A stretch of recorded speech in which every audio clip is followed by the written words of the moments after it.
that for a city like Bengaluru, aiming for a world-class city level cannot be suffering because of a rainfall of just barely few minutes or even hours that has taken place.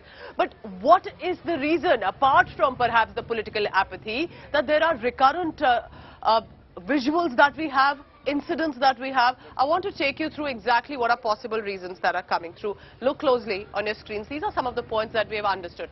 There is a ridge factor. Remember, the Bengaluru city, while is a IT tech hub, it also connects neighboring area and it goes through a ridge, and that ridge primarily as connecting factor has it not been thought of as urban planning properly. Also, remember, it's the lake city as many would call it, specifically in the neighborhood outskirts area.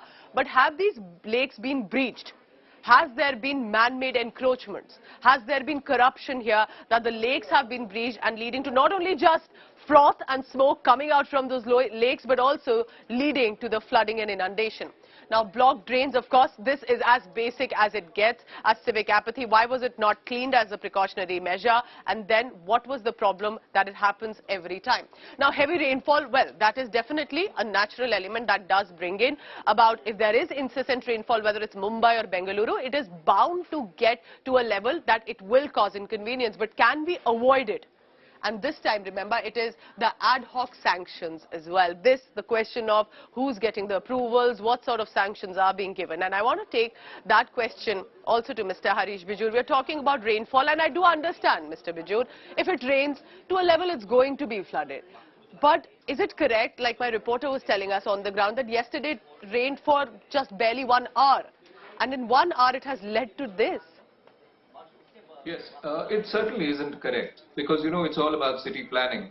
And if you really look at city planning of today needs to be insulated against climate change. We plan with parameters of the past and we plan with, models of the present, but we don't plan for the future. And that is a big, big disaster. And this creates a self-fulfilling prophecy of leading to chaos. I think, people, as I said, we are getting used to rain chaos in a very wry manner of speaking. But the point is, people must not be, because this time we got lucky with this wall falling and possibly no loss of human life or animal life. But the point is, how lucky are we going to continue to be is the question. There are enough visuals today of apartment complexes where water is flowing through the basements as if a river has gotten into it. So, it obviously means faulty planning, faulty sanctions, faulty many things. But leaving all the faulty issues aside, I think at least now we need to wake up. If the coffee doesn't wake up, the rain must wake us up. Let's sit up and smell the rain and let's really plan for the future of Bengaluru. That is my opinion. And let's try to enjoy the rain, because we all remember what Chennai floods were like. It's a city not very far away from Bengaluru.